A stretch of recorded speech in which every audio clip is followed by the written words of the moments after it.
Alright, so in this video, driving in Mexico, it's going to be more like a hands-on, direct, hands-on, more visual, I would say. I'm going to show you what it's like driving here in Mexico and things that you need to look for that can save you some frustration, save you some money, maybe help you not get into accident, and kind of understand how some stuff work here driving in Mexico, whether it's some of it is rules or just way of life, unwritten rules. So the first one is tope here in Mexico, and behind me there's tope. It is like it's like a crosswalk, but it's made for people to cross the street. So you have the big ones and you have the small ones. So I'm going to show you through right now where I'm at. It is the big tope. Yeah, as you can see behind me right there, see it? A lot of cars going over tope. But this is what I'm by the school. So usually by the school you're going to have one like this. It gives you access if you have a wheelchair. So let's look at it closer.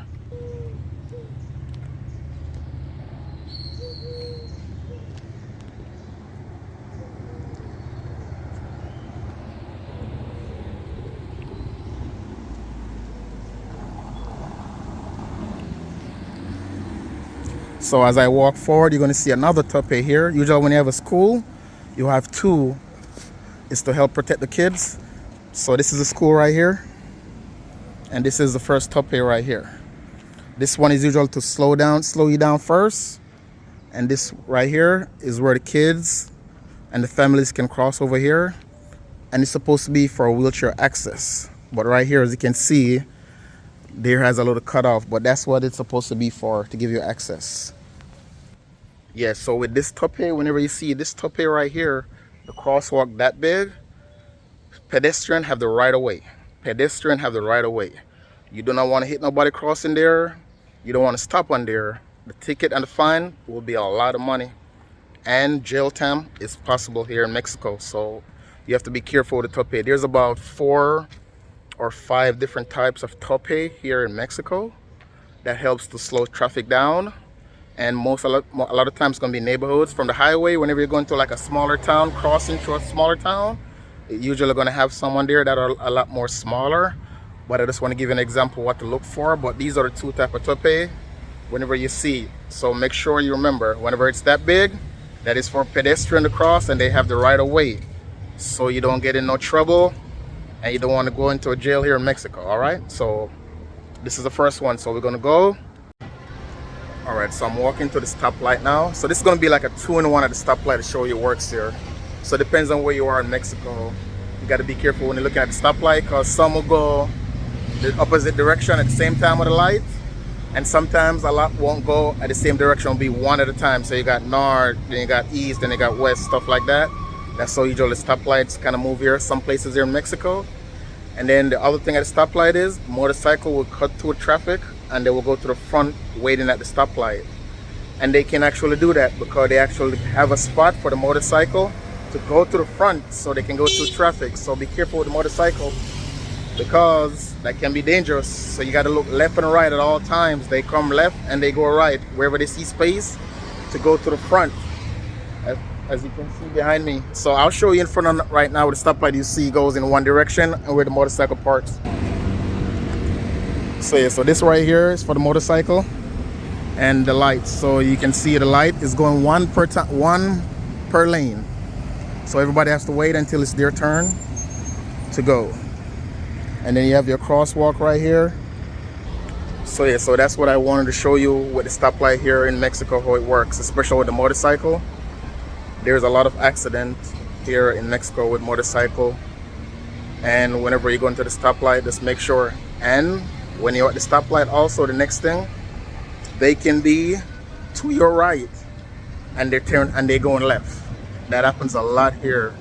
You will be there waiting on the stoplight. You're about to go forward, and they're in the right lane, the motorcycle, and they cut left in front of you all the time. So that's why whenever they're in front of me, I just let them go first and I wait it out.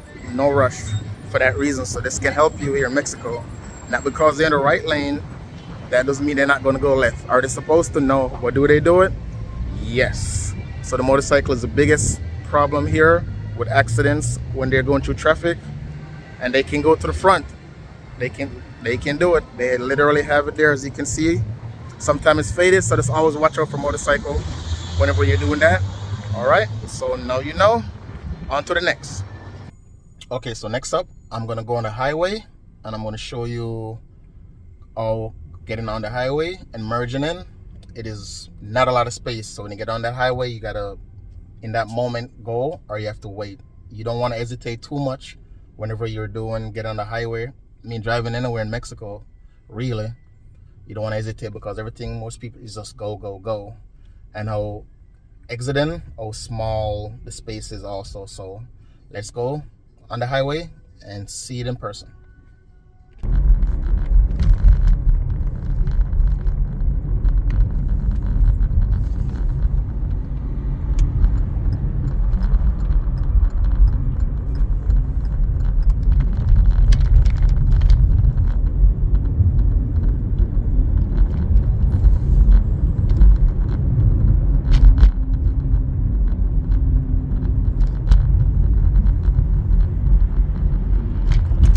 So as you see how it is to get on the highway and how it is to get off the highway. Getting on, there's not much, a lot of space to merge to get on.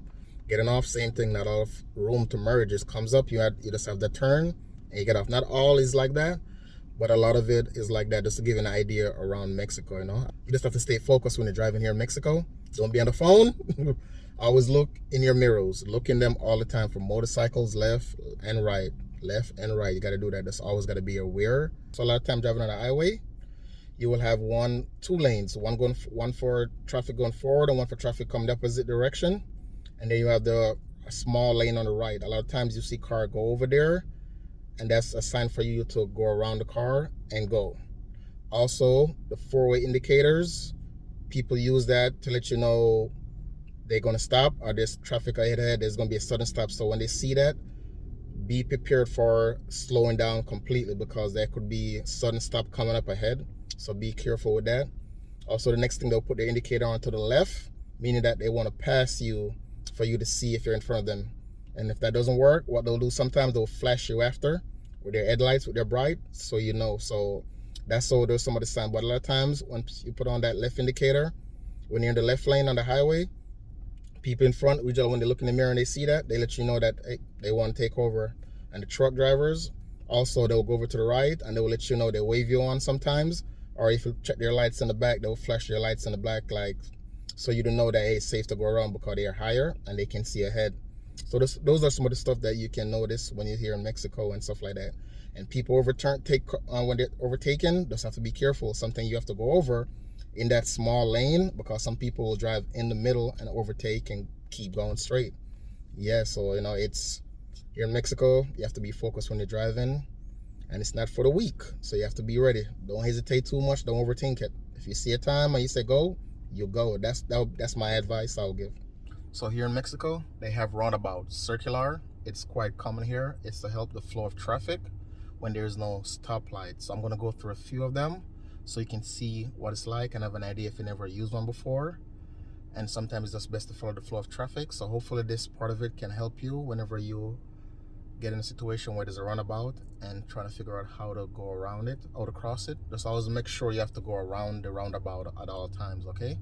So don't see, if you're coming from, say for example, you are driving to the roundabout, don't undercut it. If you have to go to where it's at and go around that part to come back around to where you are, okay? So that's how it works and stuff like that. If you cut shortcut before you get to it, you can get in trouble for that. So I'm gonna go show you a few of them so you can have understanding and see what it's like.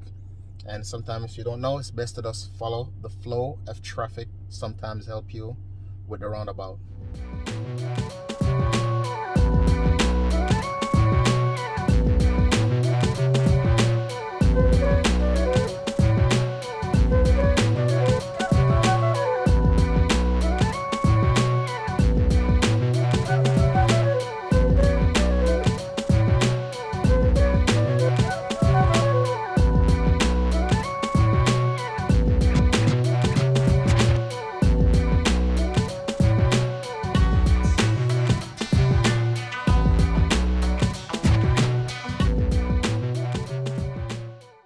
Okay, so parking. So when you're driving and you're gonna park like on the street and you want to know if you can park in an area, it's gonna be white or it's gonna be yellow. So let me show you right now. So you can park where it's yellow, but you can park where it's white. Yeah, so you kind of have an idea right there. So when it's white, you can kind of park. You can park there on the street. When it's yellow, do not park there. You can get your vehicle towed, or you can get your vehicle ticketed. So it's up to you when you decide. Some people do park on the yellow part of it and take that risk. They're gonna go in and out real quick, but just so you know, it's up to you if you want to take that risk, if you want to do it and stuff like that. But I wouldn't do it and stuff like that. You just never know. Now you know. Okay, so this is for why it's not safe to drive at night if you don't know the area.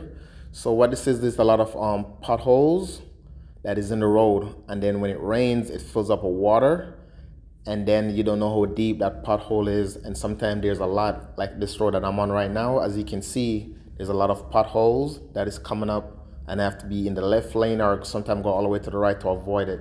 So this is the reason why sometimes it's not safe to also drive at night. You have to make sure you look out for these potholes that are in the road, and this is on a highway.